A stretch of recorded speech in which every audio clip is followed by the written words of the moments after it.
Hey there, it's Kristen here, doing a short recording for a class I did a few weeks ago. I had planned on recording it, but then we got a little personal and I didn't want to put people's stuff out there. So we kind of hit pause and people were able to be more open. So I'm going to take this time right now to go through the documentation that I have.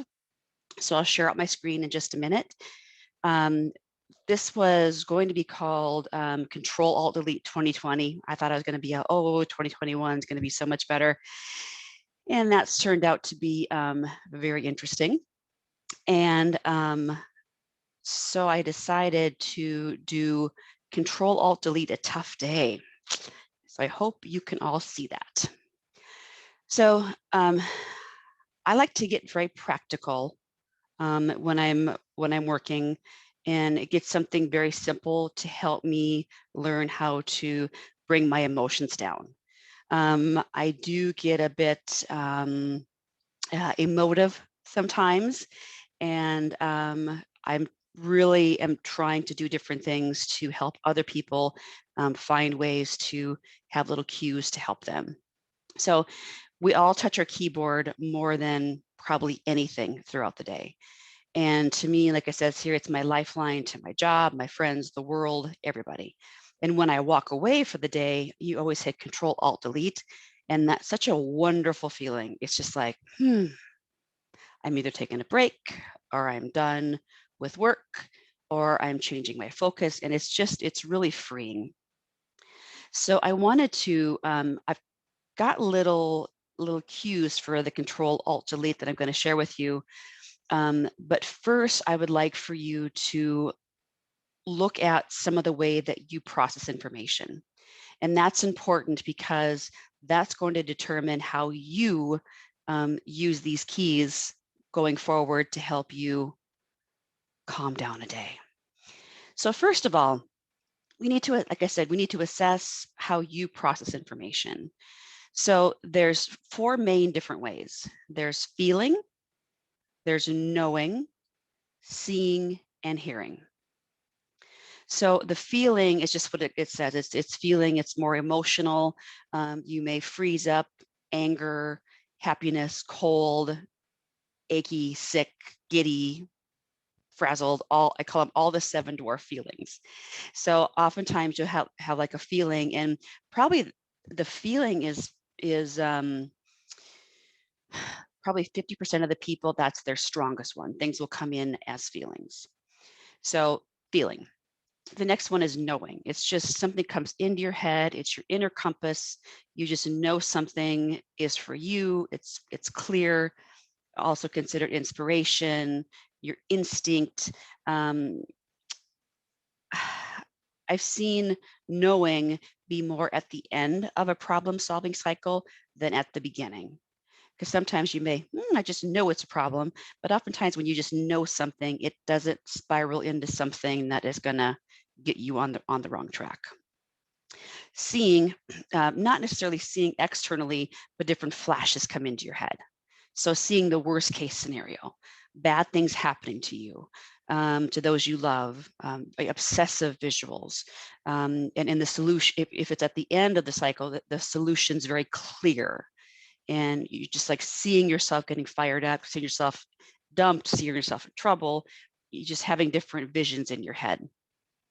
And again, and there's hearing, which is not external, but hearing different thoughts in your head. And that's that negative self-talk, like you can't do this, you can't do anything right, what's wrong with you, you always mess up. And then it can also be positive, and that's normally at the end. It's not like, hey, good job, you're in a really crappy mood today. It's, you did a great job in sticking up for yourself. You did a great job. I know you can do this. So there's that negative self-talk, which is normally more associated with going down that spiral, and positive is more associated with at the end of the cycle. I'm just having a thought about that, but initially you can stick up for yourself, but it can be in an aggressive way. You can put someone down, you can put them in their place and come at them, and right away, yeah, good job, you stood up for yourself. But afterwards, you're realizing that was kind of a bully move, and you oftentimes don't feel good about that, and that's not a good way to show up. So this is important because down here I say the gateway, or the initial way that you process information, can go in a blink of an eye, just very, very quick. It can be automatic, so really pay attention. Most people say they process all of these at one time, and that may be so, but there's usually some process or some way of processing your information that is the start of that. So anyway, feeling, knowing, seeing, and hearing. Hear no evil, see no evil, say no evil. Okay, I've got some different questions here that help you determine which one is your, are the different ways that you process information. So I know I'm starting to get off track when I feel my emotions coming over me. I just know something is off, not right, or heading in the wrong direction. I see the worst case scenario in my head. I tell myself I'm off. I hear it in my head, self-talk. And if you want to, you can go ahead and pause this screen and look at each of these questions more slowly. And I will also give you this print off as well. So that's like the start of when you go off. And if you picked number 1 in that one, that's feeling. So for me, I know I'm going off track when I feel something like very emotional coming over me. It usually starts in my gut. Oh, it's awful. I know I'm completely off track when I feel my emotions coming over me. So maybe you have a worst case scenario in your head first, and then the emotions come. So you know you're completely off track when I feel my emotions come over me. I just know something's off. I see the worst case scenario in my head. I tell myself, hear it in my head, or the self-talk, it's bringing me down. So again, if you selected 1, feeling, 2, knowing, 3, seeing, and 4, hearing. And I'm able to slow down when I take a deep breath, talking to somebody about how I feel, and putting a name on that feeling versus just blah, frazzle. And again, 1 is feeling, 2 is understanding. When you understand you're in a bad spot and can turn the situation around, you just know you can slow it down just by bringing that to your attention. You get up, you imagine a stop sign, raise your hands, or do something like that visual. That's more of the seeing part. Or you say something to yourself, and I've even done it out loud. Okay, calm the heck down. What's going on with you? I've actually said this at work. I don't like how I'm showing up right now. That's a good one. It's like, I don't like how I'm showing up right now. Put my hands up. Ugh, just gets me to stop a little bit. And then I'm able to find a solution when I am able to feel my way through it. That's feeling. I just know what to do, knowing. And I can see the solution in my head, seeing, and I talk through it in my head, the self-talk. That is more of the hearing. So I'm going to give you an example below. So get familiar with the gateway processing. How do you start your stress? Know when you have to slow things down, getting escalated, and then the optimal way that you process, synthesize, and create solutions. That is your optimal zone. And we're at our peak performance when we have a little bit of stress, but not too much. When we're too far down, we kind of play up to our competition. We're not as sharp. But when we've gone too far, we're oftentimes overstressed and then shut down. I'm going to come on down here to an example that I just put together. So the first one is where I let my senses get the best of me. And I feel so bad for some of my managers because they've had to put up with some of this stuff. So I'm just going to read through this, and you're going to see, I'm going to go line by line over here, the process of what I went through and then why it's important. Okay. So first one, I'm just going to read it. I'm overwhelmed by not getting traction on a project and can't get the right help. I see the worst case scenario in my head and I see myself getting fired. I get in a call with a coworker responsible, hold my breath, and feel like I want to pass out. I start to cry, get very angry. This mood stays with me until early evening when the adrenaline wears off. And then the next day, I can see the solution and then call the person back. So you could tell feelings overwhelming. I can see the bad things in my head. It takes me a long time to get calmed down, but then when I do, I just know how to solve the problem. So overwhelmed by not getting traction on the project, feeling, why that's important. Anger is hurt disguised. Overwhelmed, you could be hurt, you're angry, but oftentimes that is just hurt underneath. Overwhelmed. I'm emotional before the call, have a tough conversation, and get really emotional at the end. And I'm thinking, what the heck am I thinking? But I'm mad and I'm laser focused on getting to the bottom of this. It's kind of like you grab onto something, you just won't let it go. Then I saw the worst case scenario in your head. You see yourself getting fired. Don't stop and let things sort of simmer in your head. But then when I do let things calm down, say the day after, that's wasted 16 hours. And that is a relationship where a bridge could have really easily been burned, and a problem is simmering out there. You're simmering, your adrenaline's totally out the door, and nothing has happened. Nothing positive has happened. So here is another one where I was able to turn things around. So same issue, but there's a different way of looking at it. So I'm overwhelmed, not getting traction. I can't get the help I need. I see the worst case scenario in my head. Oh, I'm getting emotional. I'm seeing things in my head. I know it is time to get some oxygen to my head because that's feeling. And then I put my hands up because I'm seeing, I'm very visual. I know I'm getting emotional. I have to calm myself down. I have to get some oxygen to my brain. Take some breath in, put my hands up. Whoa, I don't like how I'm showing up. I can do that with the person on the phone. I can do this without. And then when I calm down, and it could just take me a minute or so to calm down or less. But when I'm able to calm down, then I just sort of get myself in a better spot, able to think more levelly, equally. Anyway, so you get what I'm saying. I'm able to come up with a better problem-solving solution, and I don't look for it in my feelings. I don't look for it in my head. I look for it in the knowing, because that's how I solve information. So look at different times when you have had a problem where something went off the rails, and go step by step. Was it first emotional? Was it seeing things in your head? Was it hearing thoughts in your head? Or you just like knew something was going down? And then go through a time when you process information, or when you went through a situation that didn't take that downward course, and find what was that gateway, that gateway emotion.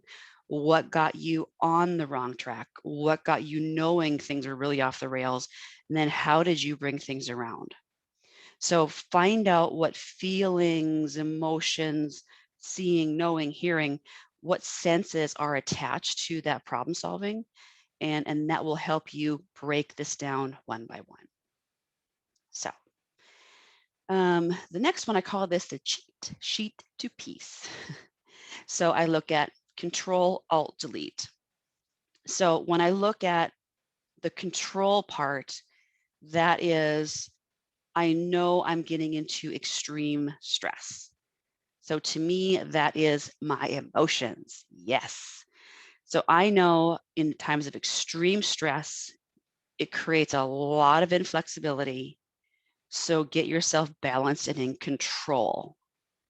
So control to me is hold up, and do whatever you need to do to get a timeout. So to get paused and balanced. If you're visual, put your hands up. If it's more feeling, get some oxygen to your brain, your lungs, your cells.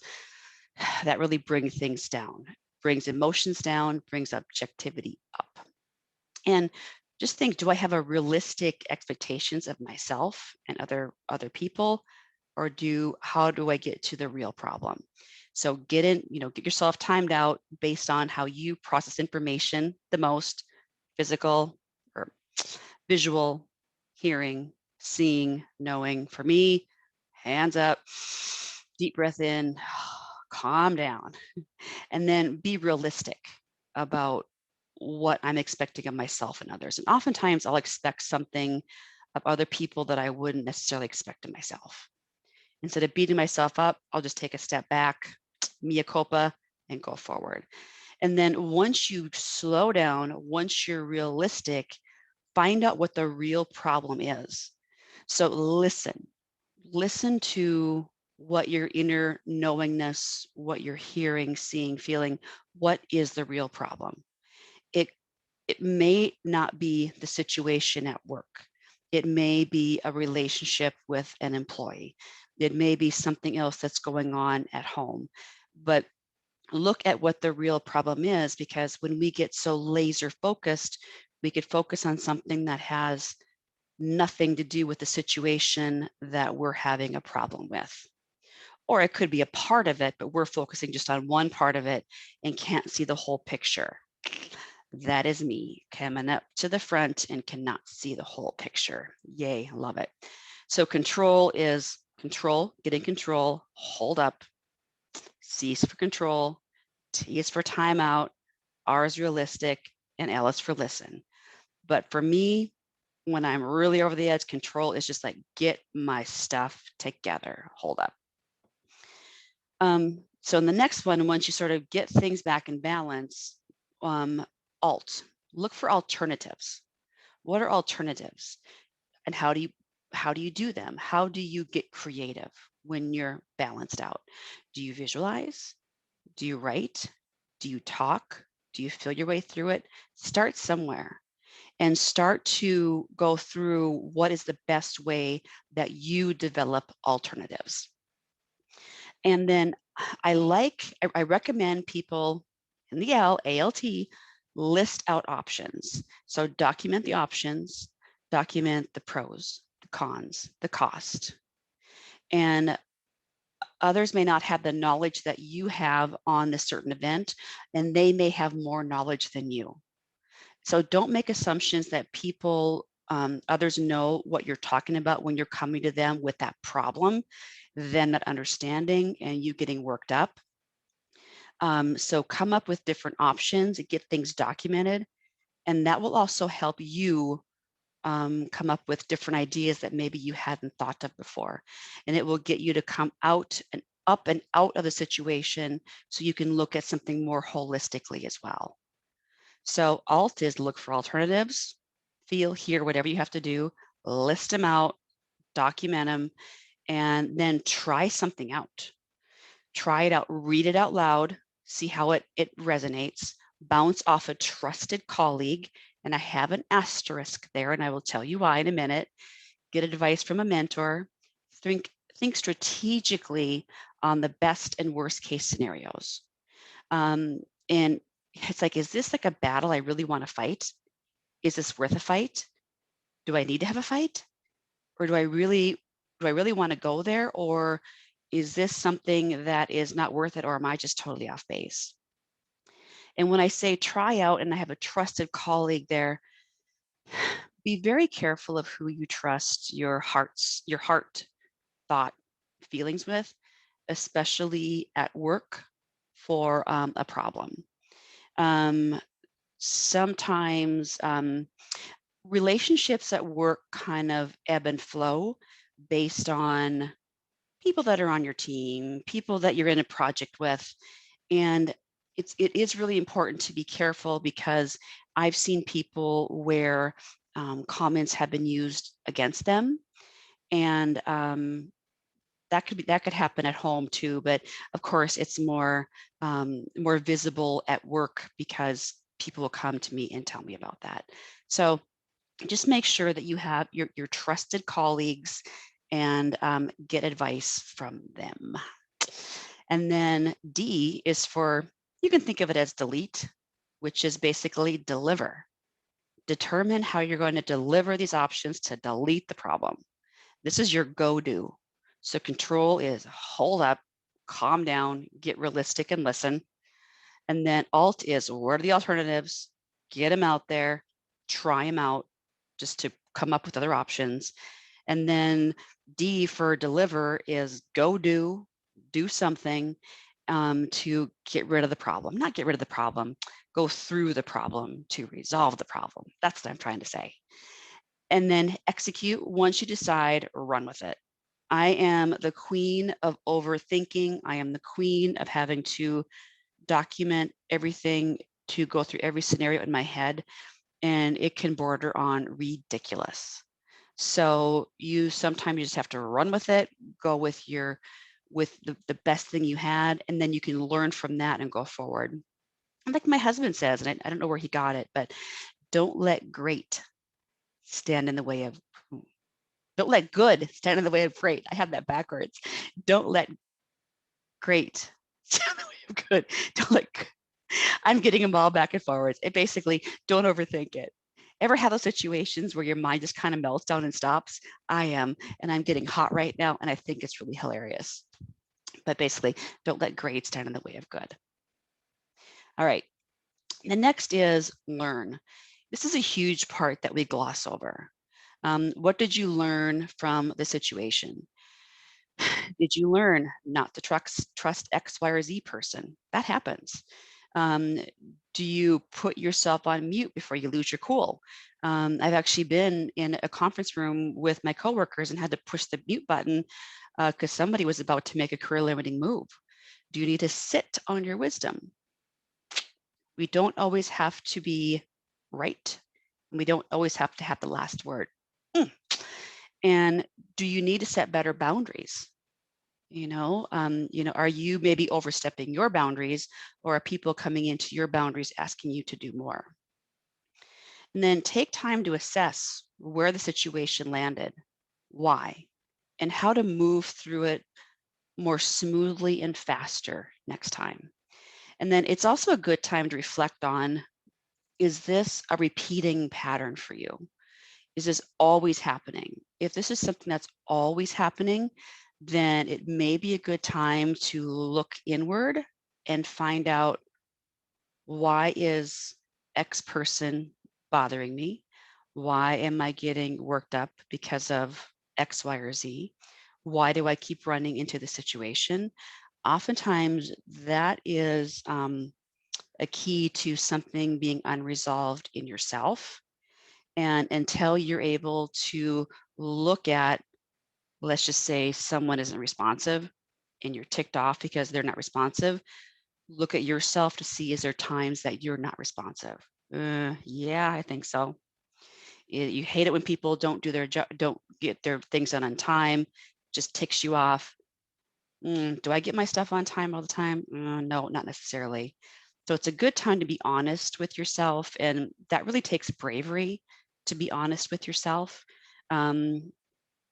But be very kind and gentle with yourself, because it's really easy to judge other people, but in the end, we're really just judging ourselves. So that is what I have. I hope that helps move you in the right direction. Feel free to look at my website, KristenMH.com, to learn more. I do coaching on here. I've got some mentoring videos out there, about 15 of them about mindfulness. I'm just giving them to people because part of COVID, we all need all the help that we can get. And by the way, I am talking to you in April of 2021. And just be sure to check out anything that you want out there. And you can sign up for a free 20-minute coaching assessment with me. And we can go through and just see what you need. And if I'm not the right person for you, I will tell people that I'm not the right person for you. And I have done that quite a bit. So I hope this helps. I hope this gets people in the right direction. I had a great time with the people that were on my class for 3 days. And I'm just really grateful that they came and shared their hearts. And I was able to learn a ton. Thank you so much. And I hope you have a wonderful rest of day, night, wherever you're at. Take care.